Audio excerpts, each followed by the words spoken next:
Hi, I'm Sam, and I'm here with Dominic and Zach for Bits. These two founded the AI Club at their college. And Dominic, we've had you on here before. Nice to have you back. And Zach, it's nice to have you on for the first time. Would you be able to introduce yourself to our listeners?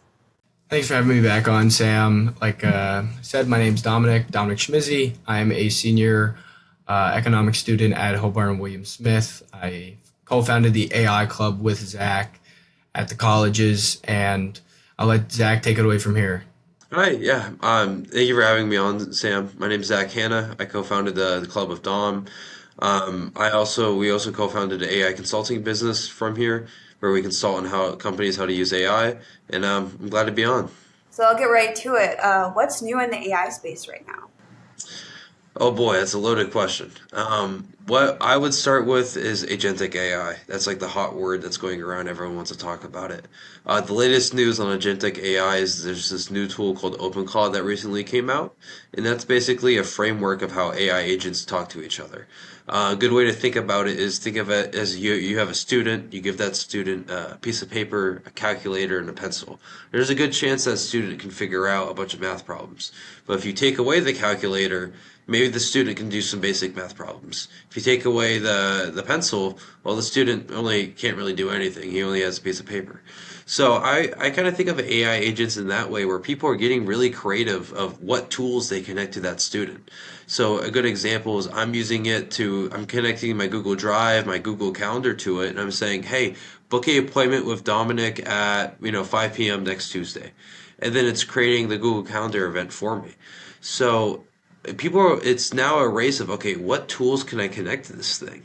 Can I have it, create marketing strategies for me, create documentation? Can I have it, chain these tasks together? And that's what we're currently seeing in the AI agentic world. Okay. So you mentioned connecting it to your email and calendar. Are you worried about privacy? How do you, keep your stuff private with that? I know for how I set up my 𝐿𝐻𝐿 device, I run it on a remote desktop, and it is running on Linux. So essentially what you do is you set up your 𝐿𝐻𝐿 in kind of a closed room with a door. And then once you set it up, you take away that door. And you only kind of give it access to whatever you want it to have access to. So for me, I created all new profiles and everything for just specifically that agent. And that cuts down on the security risks and kind of gives it its own personality and ability to do certain tasks. Awesome. Yeah, thank you so much. So I guess my next question is, what are you doing with these tools? What are you working on with these? The latest tools that I've been using is Claude Code. It is by far a game changer. I'm creating software for clients that I have no right to be doing. I can create full-on custom management software for people, and then I have this much coding experience. So Claude Code is a huge, massive tool when it comes to creating websites or anything along those lines. Claude has been my go-to tool for anything copywriting projects. Claude Cowork for automating tasks. These are all tools that I've been heavily utilizing. So how accurate is this compared to a person? How much do you have to really correct it? The thing is, you don't really have to correct it if you plan it correctly. So it all comes down to planning. If you tell AI, write me a LinkedIn post, there's a good chance it's going to write a really long and not really so good LinkedIn post. But if you tell, hey, I have an idea about this post, here is the general outline. I kind of want it in this format, like topic, bullet point here.